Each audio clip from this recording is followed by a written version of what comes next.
Right now we're going to learn the Turkish get-up. It's one of those exercises that people have a lot of questions about. It's a lot of movement, but it's not a lot of movement. So don't think of like 12 separate steps. Just think of 6. Up.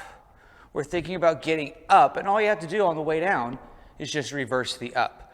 So I know it can get a little wonky, and I know it can get a little crazy. Just take it slow. There is no rush. So we're going to lay down on our back. If the weight is going to be in my left hand, I want that left leg up. On your foot, knee in the air. Right leg nice and long. That's going to be kind of your starting position. Now, a lot of people want to get this narrow positioning. We want to open up those hips. It's going to provide leverage. So first thing we're going to do, we're going to roll over to our side. Bring the bell in. Push the bell straight up in the air. You can use 2 hands. I'll show you the other side. Essentially what we're doing is we're rolling over to our side, bringing the bell in, and pushing it straight up into the air. So, from here, as the bell is in the air, one leg, palm down. Not too low, not too high, about 45 degrees.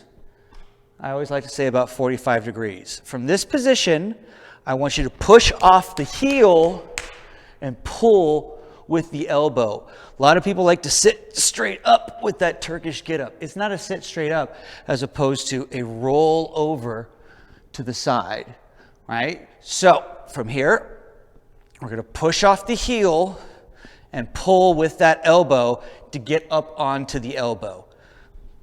We're straight up. A common error we see is that dip in that post shoulder. We don't want to dip in that post shoulder. Make sure you push yourself all the way through. So I can already tell right now that my left leg's a little uncomfortable. Right here you can start moving some things to get yourself comfortable. 2 rules I like to have with the Turkish get-up. A, am I comfortable? B, am I in a good position to move to the next spot? So right now I feel pretty comfortable, and I feel like I'm in a good position to move to the next spot. So from here, I call it crush the bug. We take the palm of our hand, we're going to grind it into the ground and rotate.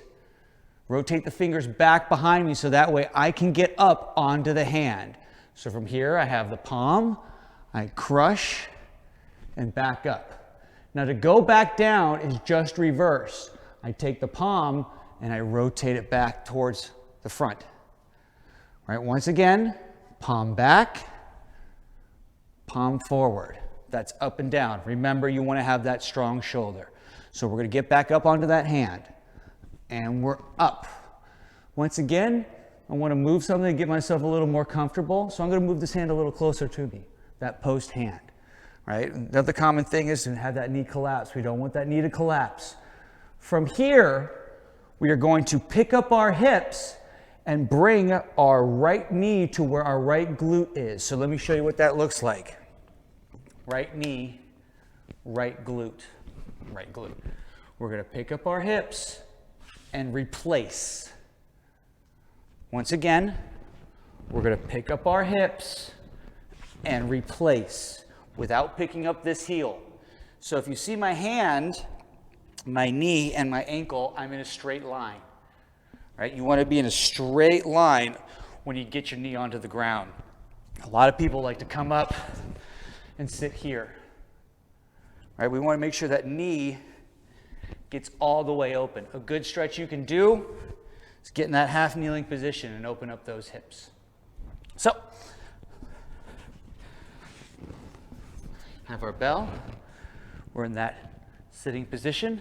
We're going to pick up our hips, replace the glute. Eyes always on the kettlebell in the air. From here, we're going to just sit up. I like to push my hips forward to activate the glutes and the core to get myself up, as opposed to push off that hand. So our knees should be perpendicular. Now we want to get those knees parallel.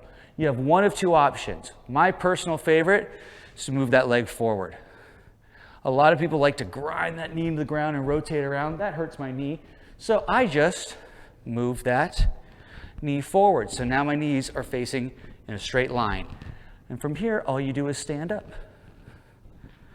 Eyes forward, nice and tall, feet together, right? So we just did one half of the Turkish get-up. Going down is just the reverse process of going up. So all we're going to do, bring that bell up, reverse lunge, opposite leg of the bell side.